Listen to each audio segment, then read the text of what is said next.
Hello, j'espère que vous allez bien. Aujourd'hui, on se retrouve avec une nouvelle vidéo sur les styles de tatouage et aujourd'hui, on va parler du néo-trad. N'hésite pas à t'abonner, à liker cette vidéo et à enclencher la petite cloche comme d'habitude. Et pour ceux qui ne me connaissent pas encore, eh bien déjà, bienvenue. Je suis Manrose, ici on parle de tatouage, de mon salon de tatouage, mais aussi un petit peu de ma vie. Go! Bon, si j'ai les yeux rouges, c'est parce que c'est le retour des allergies, sinon c'est pas drôle, donc ne vous inquiétez pas, je n'ai pas... voilà, maintenant que tout est clair, eh bien nous allons commencer cette jolie vidéo sur un style que j'adore d'amour, le néo-trad. Alors comment vous dire que déjà je me suis retrouvée confrontée à une triste réalité, c'est que, il y a très peu d'informations finalement sur le néo-trad, voilà, et surtout en français. Il y a genre rien, nada, walou. Et du coup, je me suis coltiné énormément de vidéos in English, because I speak English very well. Pas du tout. Et du coup, Google Trad a été clairement mon meilleur ami pour essayer de vous faire une vidéo digne de ce nom. Et je crois avoir réussi à trouver assez d'informations, pour que tu sois le pro pour parler de néo-trad. Donc j'espère que ça va te plaire.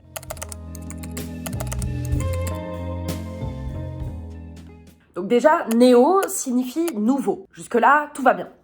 Et concrètement, ce style, c'est un petit peu la nouvelle vieille école. En gros, ils ont repris le style old school, sur lequel j'ai fait d'ailleurs une vidéo que je te glisse juste là, et ils ont mélangé tout ça pour lui apporter un petit peu de renouveau. Et il est souvent jumelé avec un autre style, le new school, qui, selon moi, mérite carrément d'avoir sa propre vidéo. Donc on n'en parlera pas aujourd'hui, mais sachez que ces deux styles, donc le néo-trad et le new school, sont arrivés en même temps. Et que du coup, il est fort probable que quand tu parles avec un tatoueur, lui, il parte du principe que ces deux styles soient la même chose. Mais moi, je préfère vraiment les différencier. Concrètement, ce qu'il faut retenir, c'est que ces deux styles sont un peu le début de la révolution avec l'arrivée de nouveaux styles de tatouage. Et ça fait beaucoup de fois le mot style dans la même phrase. Voilà. On commence à parler de néo-trad à partir des années 1970. Comme je le disais précédemment, il est directement influencé par le style old school et il est donc un dérivé plus moderne de ce dernier. D'où le fameux nom néo-traditionnel.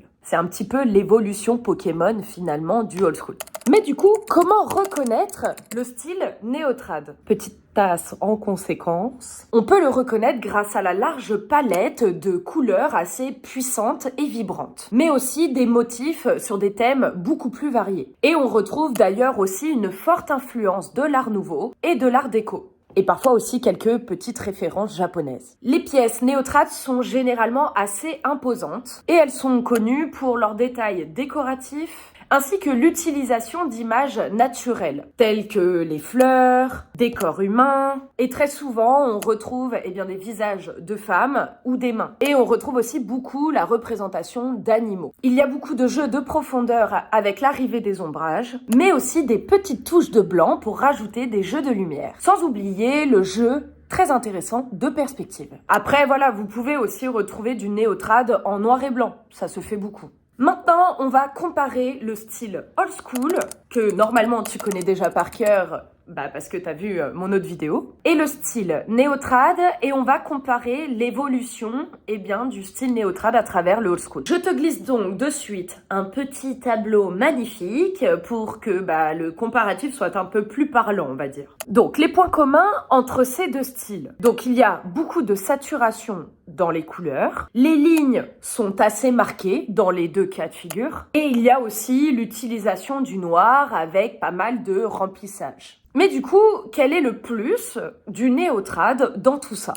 Déjà, on peut repérer qu'il y a maintenant un jeu entre les lignes épaisses, soit plus marquées, et les lignes plus fines. Et donc, clairement, les tatoueurs jouent avec deux tailles d'aiguilles différentes. Mais il y a aussi, le fait qu'il y a une plus grosse palette de couleurs et que surtout, ces dernières sont très très vives. Et aussi, les designs sont beaucoup plus dynamiques. On joue davantage avec les volumes, la profondeur, donc le tout est vachement moins plat visuellement. Et on cherche aussi à donner un effet tridimensionnel au tatouage, ainsi qu'un air plus réaliste. Mais du coup maintenant on va se demander à quoi est due finalement cette évolution soudaine dans le monde du tatouage? Eh bien, tout simplement, si le néotrad a plus de détails, c'est tout simplement parce que les techniques ainsi que les technologies autour du tatouage ont évolué. Et aujourd'hui, je vais vous donner un exemple assez parlant, avec la possibilité de faire par exemple des stencils beaucoup plus détaillés qu'avant. Fini les stencils à l'ancienne où l'on devait venir sculpter les dessins dans un morceau de plastique et où on venait frotter du charbon à l'intérieur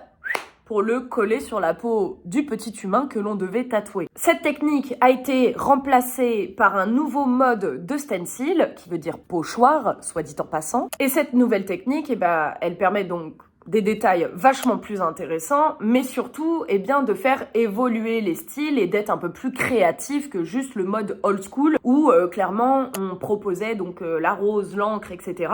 Parce que imaginez bien le temps que ça prenait de sculpter ces petits pochoirs à l'avance pour pouvoir les imprimer sur les gens avant de pouvoir tatouer. Bref, merci la modernité quoi. Il y a bien entendu aussi eu des meilleures encres qui ont permis donc l'évolution des couleurs que l'on va pouvoir retrouver dans le néotrad, mais aussi l'évolution des aiguilles en général, et c'est ce qui va permettre finalement de garder le côté ligne audacieuse du trad américain, en ajoutant cette petite touche moderne du néotrad quoi, tout en assurant bien évidemment un bon vieillissement au tatouage. En bref, si on doit retenir quelque chose du néotrad, on dira que ce style a tout simplement cherché à faire honneur et à garder un petit peu cette tradition que l'on pouvait retrouver dans le tatouage old school, tout en rajoutant cette petite touche contemporaine, ce qui a clairement permis à l'époque de casser un petit peu les codes du tatouage. Que ce soit donc techniquement, avec des ombrages plus marqués et des détails plus généralement plus prononcés. Bon, je sais pas si vous êtes déjà perdu dans les photos de tatouage sur l'interweb, mais clairement, le néotrad est quelque chose qui ressort énormément et qui est très en vogue sur Internet. Bon, clairement, les Français ne sont pas les plus friands de ce style de tatouage,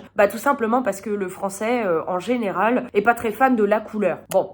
Mais aux États-Unis, c'est un style qui est encore très apprécié. Ainsi qu'en Amérique du Sud d'ailleurs. Mais du coup, quels sont les motifs que l'on retrouve dans le néotrad? On va retrouver énormément de symboliques et de motifs en commun avec le old school. Mais on va partir aussi un petit peu dans des motifs un peu plus fantasy, en tout cas pour l'époque. Parce qu'aujourd'hui, clairement, on traite un petit peu tous les sujets, donc ça ne choque plus. Mais pour l'époque, tatouer des animaux, des fleurs, bref, partir sur des motifs autres que ceux proposés anciennement par le old school, c'était assez audacieux. Donc parmi les basiques en commun, vous avez l'hirondelle, la rose, la panthère, le dragon, etc., etc.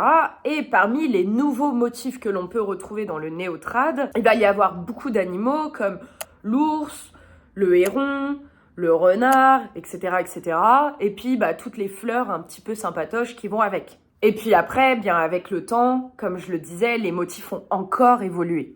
Et du coup, qui sont les tatoueurs qu'il faut connaître dans le néotrad? Là, c'est un petit peu plus problématique. Parce que contrairement au old school où clairement, il y avait des noms qui sortaient d'office dans ma tête, pour le néotrad, j'ai beau chercher sur l'interweb, j'ai pas trouvé de pionniers ou de mecs ou de nanas hyper connus dans ce style-là précisément. Donc, ce que je vous propose, c'est de vous sortir tout simplement des noms de tatoueurs néotrad que j'apprécie et que je suis.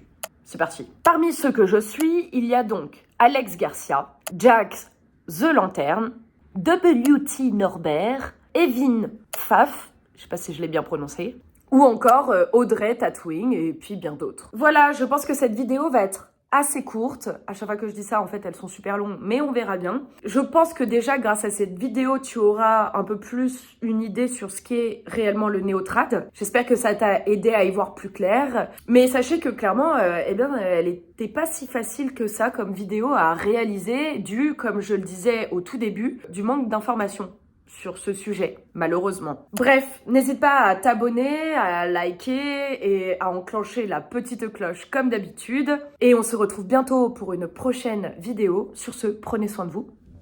Ciao!